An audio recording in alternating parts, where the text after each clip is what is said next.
So hey guys, this is Piyush and you are watching Piyush education world. तो भाई मैं लेकर आ गया हूँ आज आपके लिए 3.3 एक्सरसाइज। तो भाई कल हमने 3.2 एक्सरसाइज पूरी कंप्लीट कर ली थी। उसकी अगर आपको एक एक वीडियो देखने में मतलब बार बार ढूंढने में दिक्कत होती है चैनल पे, तो उसकी कोई दिक्कत नहीं है। सारी वीडियोज़ के लिंक 7 कह रहा हूँ 4-5 लेक्चर बने थे 3.2 एक्सरसाइज के। डिस्क्रिप्शन में इस वीडियो की लिंक मिल जाएगी पाँचों की। और अगर आप डिस्क्रिप्शन नहीं जानते हैं तो जो टाइटल लिखा रहता है उस पर टिक करोगे तो डिस्क्रिप्शन ओपन हो जाता है। अब भाई कुछ कमेंट मत कर देना कि इतना भी भोंदू नहीं है हम। तो भाई कुछ होते हैं जिनको नहीं पता, मेरे को भी नहीं पता था भाई बहुत टाइम तक, तो मुझे भी अभी पता लगा है, तो उसके लिए बता दिया मैंने। और अगर फिर भी है तो प्लेलिस्ट पे जाकर मेरे चैनल पे आप जाएंगे तो आपको एक प्रॉपर क्लास 10th चैप्टर 3 नाम से प्लेलिस्ट मिल जाएगी। हर चैप्टर की इसी तरह मिलेगी। 9th क्लास के भी कुछ चैप्टर कराए हुए हैं। 10th का कंप्लीट होने के बाद 9th पे भी हम ध्यान देंगे पूरा। तो चलिए वीडियो को स्टार्ट कर लेते हैं। 3.3 एक्सरसाइज का फर्स्ट क्वेश्चन पढ़ेंगे अब हम। तो निम्न रैखिक समीकरण युग्म को प्रतिस्थापन विधि से हल कीजिए। तो भाई आपको पता ही है कि मेरी स्पेशलिटी एक ये है कि ना मैं एग्जाम्पल वगैरह ज़्यादातर 9th के जो मेरे लेक्चर्स थे उनमें मैंने करवाए हैं, लेकिन 10th क्लास के में अब तक मैंने शायद एग्जाम्पल्स नहीं करवाए। ठीक है, तो भाई आपको पता ही है ये बात। ठीक है, तो मैं इस बार भी थोड़ा बहुत मतलब बेसिक समझा देता हूँ आपको उस चीज़ का और करवाने लगता हूँ। तो प्रतिस्थापन में क्या होगा ना कि ना क्वेश्चन दोबारा पढ़ो, समझो थोड़ा सा।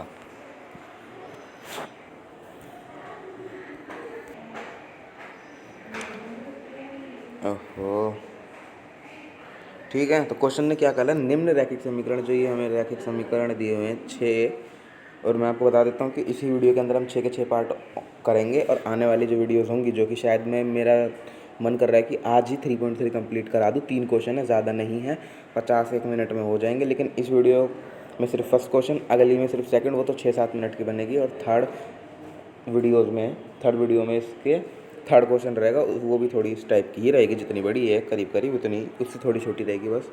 लेकिन क्योंकि ये थोड़ा समझने वाले क्वेश्चंस हैं ना, आप तो समझना ही पड़ेगा आपको ये बेसिक। तो निम्न रैखिक समीकरण युग्म को प्रतिस्थापन विधि से हल कीजिए। तो भाई प्रतिस्थापन विधि क्या है ना, देखो मान लो आपको कोई ये समीकरण दे दिया, ठीक है, तो आपको इसको तो मान लिया समीकरण 1 और इसको समीकरण 2 मान लिया। तो तुम्हें लिख देना है कि ना समीकरण 1 से मतलब कोई भी एक समीकरण उठा लेना जो तुम्हें ईजी लगे। तो भाई अब देखो, पहला समीकरण है x + y = 14 और x - y = 4। तो आप बताओ आपको ज़्यादा ईजी कौन सा लग रहा है। अब माइनस प्लस को छोड़ दो, 14 ज़्यादा ईजी है, 4 है या 14 है, आपको जो भी लेना है। चलो मैं हार्ड वाले से बता देता हूँ आपको, अगर आप प्लस माइनस से थोड़ा घबराते हो तो प्लस वाले से लेते हैं। तो x + y = 14 आपकी ये इक्वेशन है। तो x + y = 14 में से x को हम यहीं छोड़ देंगे, y को यहीं छोड़ देंगे। इक्वल्स टू में 14 उधर का उधर है, y इधर था, उधर जाके -y हो जाएगा। ये आपका एक थर्ड इक्वेशन मान लेनी है आपको इसे को। और आप यही नहीं कि सीधा आपने फर्स्ट लिए लिख दिया। अगर आप हिंदी में लिखना चाहते हो तो आप लिखेंगे कि समीकरण 1 इसे माना था, समीकरण 2 इसे माना था। अगर फर्स्ट से कर रहे हैं तो आप लिखेंगे समीकरण 1 से, और अगर दो लिया है आपने तो समीकरण 2 से। तो अगर मैंने इंग्लिश में लिख दिया है, उसके लिए माफ़ कर देना। तो मैंने लिख दिया from equation 1 and from equation ये मतलब इंग्लिश वगैरह में ही मैंने करवाया है, क्योंकि उसमें मेरे को ज़्यादा ईजी लगता है और मुझे लगता है कि आप भी उसी में ज़्यादा ईजी समझ पाएंगे। तो थर्ड इक्वेशन ये हो गई। अब थर्ड को सेकंड में हमें डाल देना है। और एक बात गांठ बांध के रख लेना, अगर आपने फर्स्ट इक्वेशन से हमें थर्ड इक्वेशन जो आपकी होगी ना, अगर आपने फर्स्ट से निकाली है तो उसको सेकंड में डालोगे, और सेकंड से निकाली है तो उसे फर्स्ट में डालोगे। अगर आपने सेकंड से इक्वेशन निकाल ली थर्ड और उसी में डालोगे ना, तो आंसर कभी भी सही नहीं आएगा, हमेशा ही गलत होगा। जिससे अगर आपने थर्ड इक्वेशन निकाली है ना, उसके अंदर आपको वो नहीं डालनी है थर्ड। ठीक है, समझ गए? तो चलिए क्वेश्चन कर लेते हैं अब।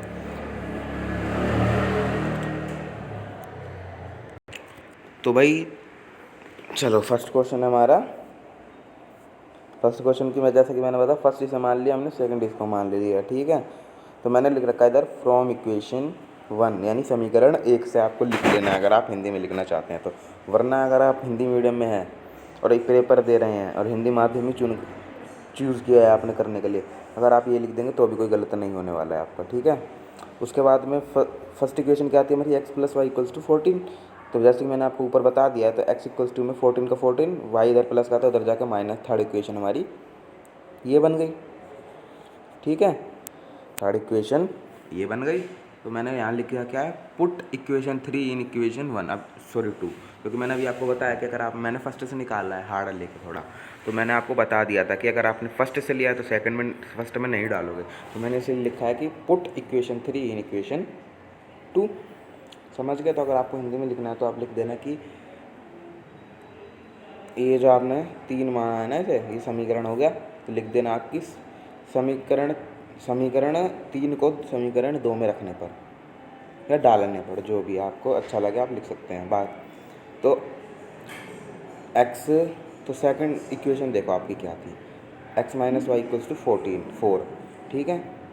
और x की वैल्यू क्या निकली हमारी 3 में, 14 माइनस वाई, तो x तो लिख दिया यहाँ पे, और y x minus y equals to 4, तो माइनस वाई का माइनस वाई इक्वल्स टू 4 हो गया, तो 14। अब देखो आगे, तो ये कितना है, 14 का 14 माइनस माइनस प्लस निशान माइनस का आता है, -1 इक्वल्स टू कितना होगा, -2 ही होगा, माइनस माइनस प्लस निशान माइनस का, तो इधर वही है -y, -2y हो गया, इक्वल्स टू में 4 का 4, तो -2y इक्वल्स टू में 4 माइनस में 14 हो गया हमारा, तो -y इक्वल्स टू में माइनस का 10 आ गया। अब समझो थोड़ा, तो किधर जो 14 है हमारा प्लस का था, उधर जाके डेफिनेटली होने वाला है माइनस का ही, तो माइनस से माइनस चाहे आप इधर काट लो या फिर ऐसे जैसे बटे में करते वक्त काटा है ऐसे काट लो, आपकी मर्ज़ी है। y इक्वल्स टू -10/-2 हो गया, ठीक है, माइनस से माइनस कट गया, 2 5 जा 10 होता है, तो y की वैल्यू 5 आ गई। अब हो गया आपका क्वेश्चन बिल्कुल ही सॉल्व, क्योंकि देखो अब put y equals to 5 in equation 1। अब देखो आपने की जो y की वैल्यू निकली है ना, वो आपको किसी भी एक समीकरण में डाल देना, 3 समीकरण बने, यानी कि 3 इक्वेशंस बनी थी हमारी, तो मैंने इक्वेशन नहीं लिखा है पूरा, EXU शॉर्ट फॉर्म में इक्वेशन की शॉर्ट फॉर्म लिख दिया है मैंने, ठीक है। तो ऐसे लिखता हूँ मैं, क्योंकि पूरा लिखोगे तो भाई टाइम ज़्यादा जाता है इसमें। तो x plus 5 equals to 14, x equals to 14 minus 5, x equals to 9। अब आप सोचोगे ये कहाँ से आ गया, तो भाई पुट इक्वेशन 1 में डाल रहे हैं ना y की वैल्यू, तो फर्स्ट इक्वेशन क्या थी, x plus y equals to में 14, तो x का ये रहा x, y की वैल्यू 5 डाल दी, प्लस का प्लस है निशान, बराबर में 14 का 14 है यहाँ पर भी, ठीक है। तो x equals to 14 minus 5, x equals to 9 आ गया। आप देखो x की वैल्यू कितनी है 5, और y की वैल्यू कितनी 5 आई, और उसको सॉल्व करने पे x की 9। अब मैंने देखो फर्स्ट में डाल दी तो 9 आ गया, सेकंड में भी डालोगे तो भी 9 आएगा, थर्ड में डालोगे तो भी 9 आएगा। सॉरी देखो क्यों, x की वैल्यू कितनी हमें नहीं पता, y की है 5, तो -5 हो गया, क्योंकि इधर माइनस है, तो इक्वल्स टू में जाएगा +5 हो जाएगा, x इक्वल्स टू में 4 + 5 9 ही होगा। अब थर्ड इक्वेशन में डालोगे तो x इक्वल्स टू 14 माइनस 5 करोगे, अब 14 में से 5 जाएंगे तो भी 9 ही बचेगा, तो तीनों में से किसी में भी आप डाल सकते हो, वो आपकी मर्ज़ी रहने वाली है। तो भाई 10 मिनट तो हमारी ऐसे ही चली गई हैं, चलिए जल्दी जल्दी करते हैं। तो मैं सोच रहा हूँ कि ना अभी थर्ड पार्ट इसी में करवा देता हूँ, बाकी का थर्ड अगली को वीडियो में करवा देंगे। तो बाकी देखते हैं वीडियो कितने टाइम लाइन में बनती है। तो सेकंड है हमारा s minus t equals to 3, s/3 plus t/2 equals to 6, ठीक है। तो ये हमारी इक्वेशन फर्स्ट इक्वेशन ये, सेकंड इक्वेशन ये। अब आपने ध्यान दिया हो तो आप अगर सोचो कि भाई इस बंदे ने जो हमें पढ़ा रहे हैं, यानी कि मैंने यहाँ पर तो इक्वेशन 1 जैसे कि ऊपर से समझाता आ रहा है, सही समझ में आ रहा है, 1 लिख दिया। अब इधर इसने फिर भांग पड़ा भाई दूसरे यूट्यूबर या फिर दूसरे चैनल में, किसी का नाम नहीं लेता, मेरे को भी ऐसे ही लगता था कि भाई क्या ही कर दिया, लेकिन वो सही करवाते थे। तो आप सोच रहे हो कि उनकी तरह इसने भी यही करना स्टार्ट कर दिया, अब कि समझ में कुछ आ नहीं रहा, कुछ भी लिख देता है। तो भाई वो नहीं है, तो अब समझो, मैं समझाता हूँ कि क्या है। 3 और 2 है, इनका एलसीएम ले लो, क्योंकि बटे में अब मैं चाहूँ तो इसको ऐसे भी सॉल्व करवा सकता हूँ। आपका 2 पेज जाएंगे अगर ऐसे सॉल्व करवाने लग गया, समझ में हो सकता है ना ही आए और हार्ड पड़ेगा। अब ऐसे सॉल्व कर लोगे ना तो आपको बहुत ज़्यादा ही, हद से ज़्यादा ईजी पड़ेगा। इस लैंग्वेज में सीधे 1 लाइन में लाने की कोशिश कर रहा हूँ मैं, और लाया भी हूँ। तो 3 और 2 का एलसीएम कितना होता है, 6 होता है, 6 होगा, 3 2 6 होता है। चाहे गुणा कर लो, चाहे एलसीएम वगैरह लेके एलसीएम कह रहा हूँ, HCF वगैरह लेके कर सकते हो। तो 6 हो गया, 3 का पहाड़ा जब 2 बार पढ़ोगे तो 6 आ जाएगा, तो 2 से गुणा हम ऐसा कर देंगे, 2 ऐसा आ गया। अब 2 का पहाड़ा जब 3 बार पढ़ोगे या फिर कितनी बार पढ़ोगे जो 6 आ जाए, 3 पे आएगा। अब 3 का गुणा t से कर देना है, तब t का 3 से गुणा करा 3t हो गया, 2s + 3t/6 हो गया, इक्वल्स टू 6 हमारा चलता ही आ रहा है अभी तक। तो 2s plus 3t equal to में 6 इधर था, एक तो ये यहाँ पर आया। अब सोच रहे हो ये वाला 6 यहाँ पर कैसे भेज दिया, तो भाई सोचो मत समझो। इधर बटे में गुणा में बटे में है 6 आपका, इधर लेकर जाएंगे तो गुणा में ही जाएगा ना 6, सही कह रहा हूँ। बटे में 6 लेकर गए ऊपर हम दूसरी साइड, गुणा में 6 चला जाता है, वो आपको अगर नहीं पता बता देता हूँ मैं। फिर 36 आ गया, 3 का 6 का टेबल जब हम 6 बार पढ़ेंगे, अरे ओहो मार करेंगे, तो 6 इंटू 6 36 होता है। तो ये हो गई हमारी सेकंड इक्वेशन, अब यहाँ से आई है। तो अब समझ लो कि भाई वही हमारे जैसे फर्स्ट इक्वेशन जो थी ना, फर्स्ट जो हमने अभी क्वेश्चन सॉल्व करा ये वाला, ये x प्लस वाई वाला, सेम यही मैंने आपको 2 इक्वेशंस दे दी। फर्स्ट इक्वेशन क्वेश्चन ने दी है, सेकंड भी उसमें दी थी, लेकिन हमने उसको अच्छे से सॉल्व कर लिया है। आगे आपको खुद करना है समझ के। अगर ये नहीं कर पा रहे तो ये वाला क्वेश्चन और मैं बता देता हूँ, बाकी आपको खुद करने हैं आगे। जब जहाँ नहीं समझ आए वीडियो ओपन कर लो भाई, क्या दिक्कत आ रही है, ठीक है। फ्रॉम इक्वेशन 1 कर लिया। इक्वेशन 1 हमें क्वेश्चन ने दिया s minus t equals to 3, तो s इक्वल्स टू में 3, इधर माइनस का t था, उधर जाके प्लस t हो गया। ये हो गया हमारी इक्वेशन 3। तो ये कुछ नहीं है, बस ऐसे निशान था, ये इस तरीके से 3 लिखना था, गलती से थोड़ा भांग थोड़ा इधर, तो इग्नोर करना इसको। तो भाई पुट इक्वेशन 3 इन इक्वेशन 2। तो भाई थर्ड इक्वेशन क्या है हमारी, s equals to 3 plus t, यानी कि s की वैल्यू जो है 3 प्लस टी है। और सेकंड इक्वेशन देख लो अब अपनी क्या है, 2s प्लस 3t। इसको छोटा कर लूँ मैं थोड़ा, अब थोड़ा ध्यान देना इधर, मैं एक बार यहीं लिख लेता हूँ इक्वेशन को।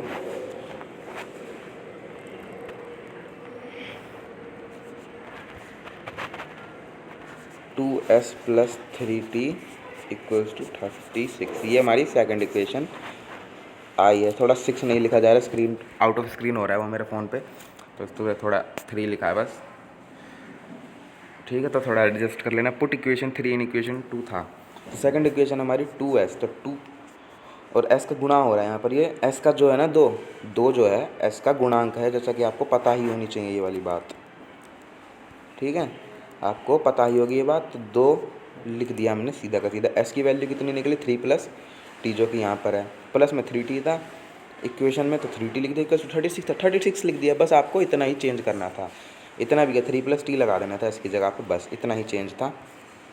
तो 3 का बार 2 होती है, 6 होता है आपका, ठीक है। 2 का और t का गुणा करोगे तो 2t हो जाएगा, प्लस 3t इक्वल टू 36, तो 5t हो गया।